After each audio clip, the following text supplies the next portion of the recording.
Welcome to this edition of the Lee Summit Rundown, where we highlight city news and services. I'm Laura Ingeman. Zillow and Rover just came out with a study with the top 20 fastest growing dog-friendly places to live, and Lee Summit was on the list. That's pretty cool. Let's hear from Lee Summit Parks and Recreation about the dog parks we have here in town. Lee Summit has two dog parks, Happy Tails and Dogwood Park. Dogwood Park is more on the north side of town. It's off of Victoria Drive, right off of Douglas, and Happy Tails is down south, right off of Ranson Road, near where the water tower is. Dogwood Park up north has a walking trail, a puppy splash pad, and an activity area for dogs so that you can work out your dog and work on different techniques and tricks, and a lot of open space too, so you can just run around and play with your dog. Happy Tails down south has a walking trail, a lot of trees, and also has a puppy activity area but doesn't have a splash pad. So if you don't want your dog to get wet, I would recommend going to Happy Tails. Both parks have a paved walking trail that goes all around the outskirts of the park so that the owners can walk around while their puppies play.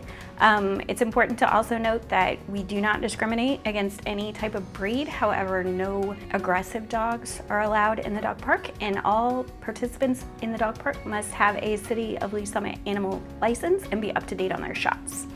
I would also note that there is a separate area in each park for large dogs and for small dogs, and the definition of a small dog is posted on the gate. So outside of our dog parks, the rest of our parks require your dog to be on a leash at all times. There's a city ordinance requiring that. So our dog parks are the only place that you can allow your dog to run around loose outside of your own yard. We provide the opportunity for people to play with their dogs off their leashes and have a chance for the dogs to socialize so they can run around free off the leash inside of a contained space. They're open year-round from 5 a.m. until sunset, no later than 9 p.m.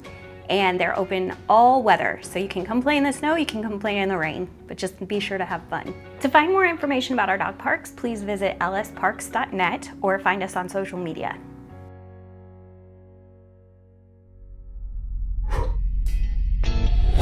It's time for a Councilmember Spotlight. Let's hear from Councilmember Phyllis Edson and learn what motivated her to run for City Council. Good questions. Yes, Councilmember Edson.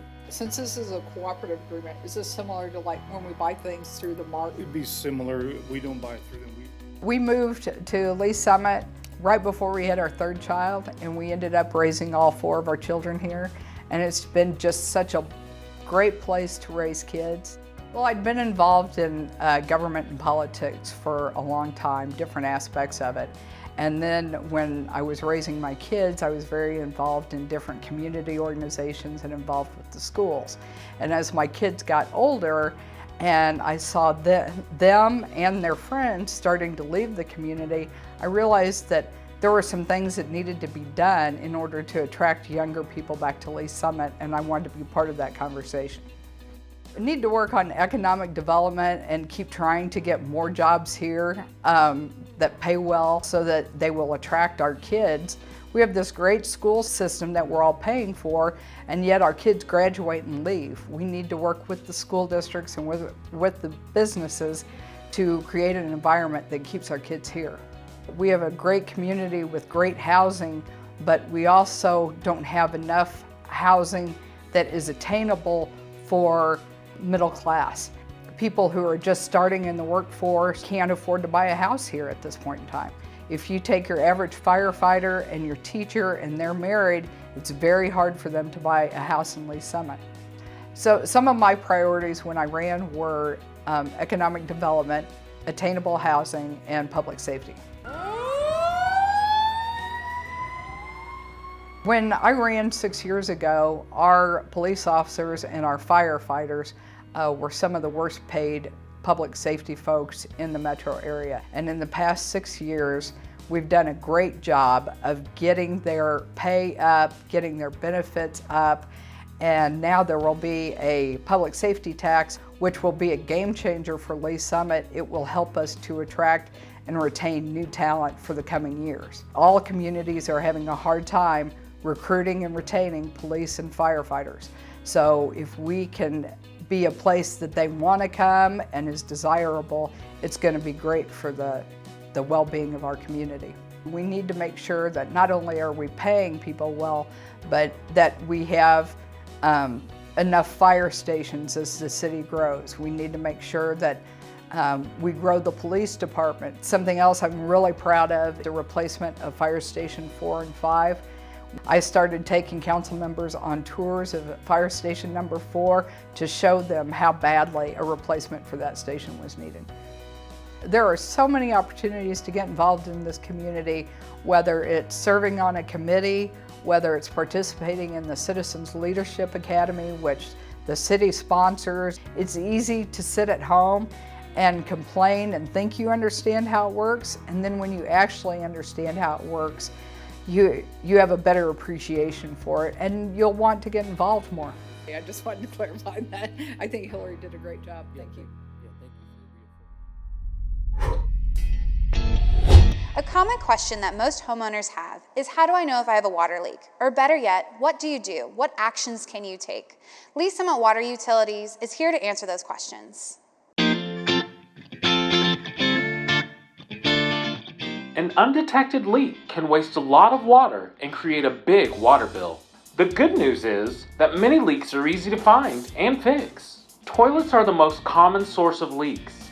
If your toilet won't stop running, fix it right away. A leaking toilet can waste almost 3,000 gallons of water each day. Leaks can be caused by an overflowing fill device, a bad seal between the floor and the toilet base, or a bad flapper seal, which can cause phantom flushes. Your toilet may also be quietly leaking.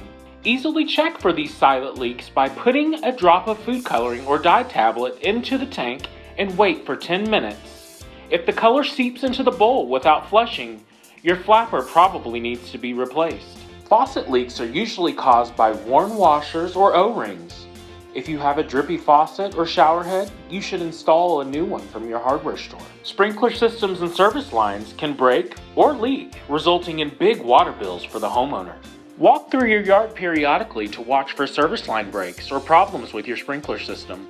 Signs to look for would be overly saturated ground spots or overgrown or extra green areas in your lawn. If you're worried you might have a leak, call customer service at 816-969-1900. We will help you troubleshoot your problem and, if necessary, send someone out to investigate further. With a little preventative maintenance and catching leaks early, you can keep more water in your pipes and money in your wallet. Visit lswater.net for more information. Curious to know about buildings going up around town? The Development Center has a tool on our website that you can use to find project statuses, locations, permits, and more. Let's dive in. So this is the City of Lee Summit's main website page. To find the Development Services Department, you just hover over the city government and come over and click on Development Services. Once you're inside the Development Services page of the website, you can scroll down, and the first blue banner that you see is for Development Project List. If you click on the blue link, it will provide you with a list of all applications that are currently going through the public hearing process or the platting process, and it will provide the name of the project, the date it would go to Planning Commission, City Council for the public hearing or first reading, and then the City Council second reading ordinance dates. For any of these projects, there is a blue link with the application number that is provided.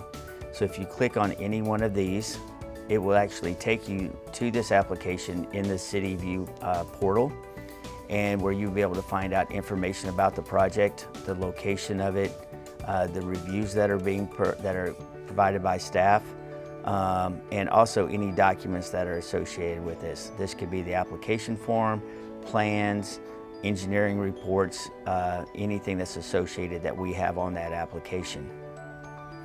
The second way that you can find information about what's being developed in the City of Lee Summit is if we go back to the city's Development Services main page, and you come down to the second blue banner, you'll see that we have a currently development activity map. If you click on View Current Activities, and then you want to click one more time on Current Development Activities map, It'll bring up an interactive map that you can focus into a certain area. You can search by planning application types or permit types. By doing a pull down, it'll show you what you're actually seeing here. And up above here is where you can actually do a search. If I was to zoom in on a specific area, for instance, the Streets of West Pryor area, which is a very large development that we have going right now.